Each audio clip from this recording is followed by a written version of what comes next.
The Tri-County Women Veterans are proud to sponsor this episode of Central Florida Salute. Salute. Two.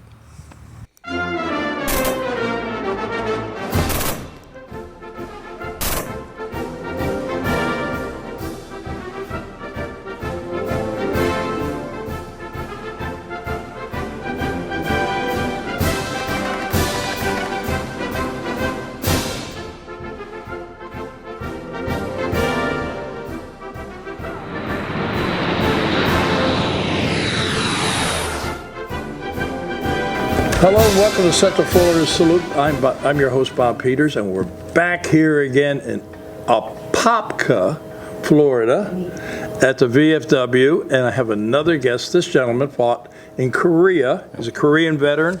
I'm here with Rolland Doerfer. That's right. And you are a Korean veteran. Where are you from originally? All right, I'm originally from a small farming community in northwest Kansas, Goodland. Kansas, yeah. Yes. Okay. And I enlisted right out of high school. I had What year was that be? That was 1950. 1950, right around Korea. Yes, it was 2 weeks before the war started.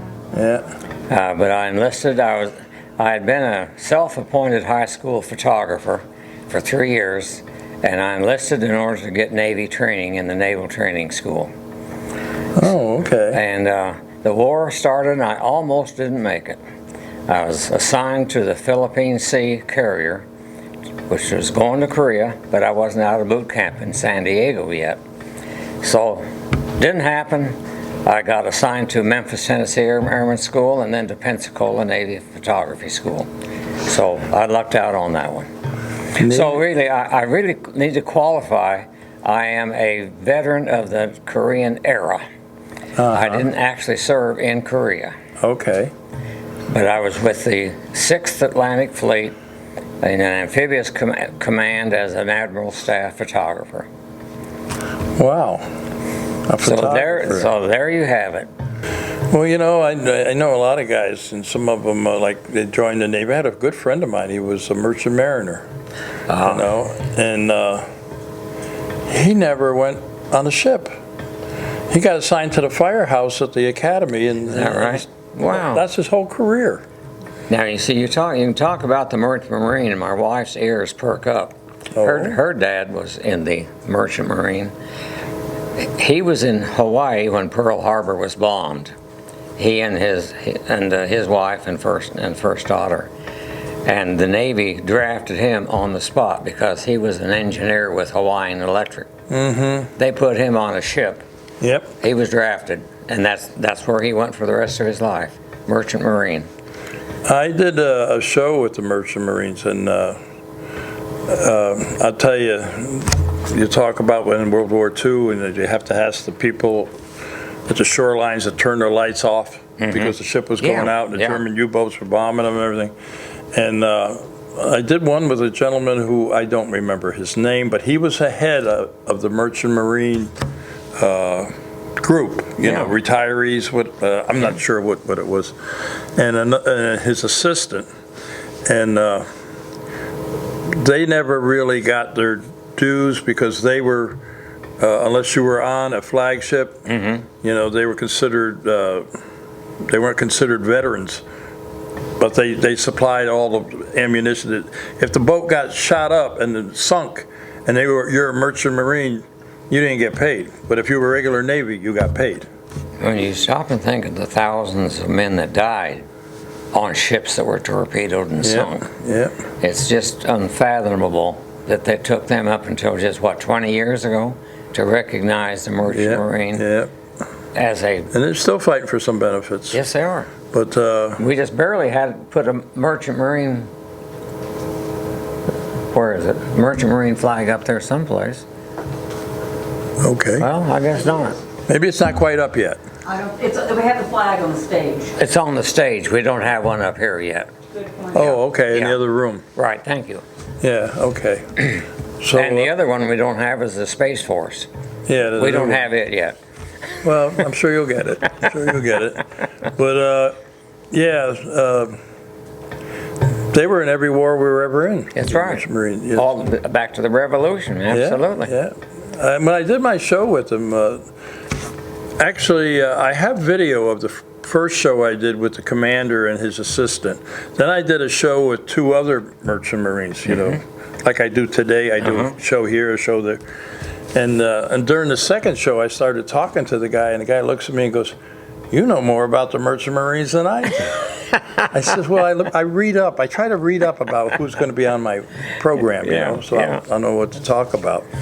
But, yeah, well, you know, that you talk about everybody doing their part, you know. Well, I'm happy you could see our museum, because when my wife and I got here, it was half of this was storage, and it just struck the wrong chord for me to be that way, and we just decided that we're going to do what we could to bring it up to par, and it's our pride and joy. And that lovely lady over there, that's your wife? No. Now, where's your wife? My wife is home doing the wash. You're a true Navy man. You stay home, I'm going out. No, she was here earlier this morning, because we were getting ready for a big military. Well, I was just going to ask, because you said you were part of this and your wife was part of this, but she's not here. So who, besides you, who was going to walk me around and show me everything and talk about it? Well, a lot of us could. Oh, we got a volunteer right there. No, she's pointing at me. No, she volunteered. Her hand was up. I can help too, but he probably knows more about the details. All right, you want to give me a little tour? Yes. You ready, a camera person? All right. Well, of course, this is our board with all of the patches and everything on it that was basically sitting in the bottom of the rack. The uniforms start here with World War I. Go around the room. Well, just take a walk around and. All right. But This is World War I? Well, let's just stay here for a minute then. Yeah. Okay. This is a World War I with original pictures. These are also fragile. We can't handle them. Oh, yeah. The only exception is this New Testament was carried by a Union soldier. So that's the oldest thing that we have here, and we have his inscription and everything that we tried to transcribe. So this is basically World War I, and we just got this, and I haven't gotten through that one yet. This is our medals and small weapons, shells and so forth. World War I uniforms are here, and then going over to the Second World War. Yeah, I see all the models up there. Yes, the Corsair, the P-51, B-17, the B-17, the old Flying Fortress. B-29, Yeah. B-24 up there, P-38, P-39. When you check out our Central Florida Salute YouTube, you'll see I flew on a B-29. Did you? I've flown on 2 B-17s, did a documentary. Oh. And I also flew in a 1940 Stearman. The things that I did when World War II when I was in school, I followed I had maps like that all over, and I kept track of the war from beginning to end. And I knew all the planes and most of the ships. Yeah. I tell kids all the time, you got to go to museums and stuff. Well, but you really got quite the collection here. A lot of hats. A lot of hats. We've got a Russian hat, or no, it's North Korean. And that's a Russian. This is some European, maybe it looks like Greek to me. Some general's helmet. World War I helmets down here. Wow. The uniforms, I said, start at World War I. We're going around through the World War II, all the way along here. Here's a North Korean hat down here. These hats were all donated. And you got a D-Day one, too. Yeah, how about that? It's a, I think we just got that one. Yeah. Now, the uniforms also. This is Army. This is Navy's back in the corner. Marines over there. No, this is Air Force. The Air Force guy is out there right now, and the Army's back in that corner. Okay. You know, the one thing I'm looking at, and you're going to have to help me out here. I'm going to count on you. All right? What? You got all these models up here. Yeah. But you don't have a B-52. No, we don't. You got to get a B-52. Well, we have to find someone that'll make it and to contribute it. Got a lot of stuff here, my friend. And the uniforms go all the way around to the Gulf War. Yeah, you got the old radio, too, the old radio. That is a working field radio. Oh, is it? Yeah. That's one that went into one of the forward communication. That's what my Uncle Lawrence did in the 1st Infantry Division, Big Red One. Big Red One, eh? He was a communications guy.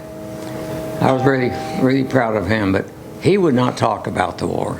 There's a lot of guys who won't, He just and a lot of women who won't, but, Yeah. you know. This is our memorial wall. When one of our people pass away, his picture goes there, and it's draped in black, and it stays there for 30 days.